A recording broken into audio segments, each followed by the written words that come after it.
నమస్తే అండి. యూట్యూబ్ ప్రేక్షకులకు నా యొక్క నమస్కారాలు. ఈ మరుగుమందు చూసారా అండి? మరుగుమందులో 2 రకాలు ఉంటాయి.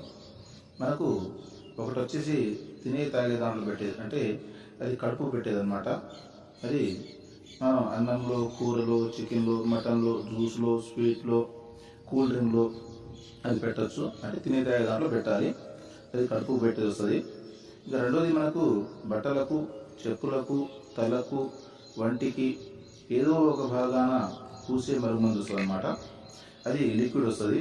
అది పవర్ఫుల్ లిక్విడ్ అనమాట. అది కొద్దిగా అంటించినా ఇక మనం చెప్పినట్టు ఏంటారు, మన చెప్పు చేతులు ఉంటారు, అంటే వాళ్ళకు మనం చెప్పింది ఏదమవుతుంది అనమాట. దీంతో పాటు వశీకరణ పూజ కూడా చేస్తానండి.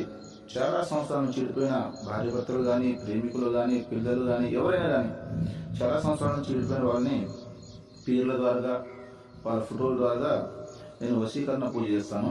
వశీకరణ పూజ చేసి వాళ్ళని దగ్గర చేస్తాను. నాకు చాలామంది చెప్పారు, గురుగారు వాళ్ళ కాడ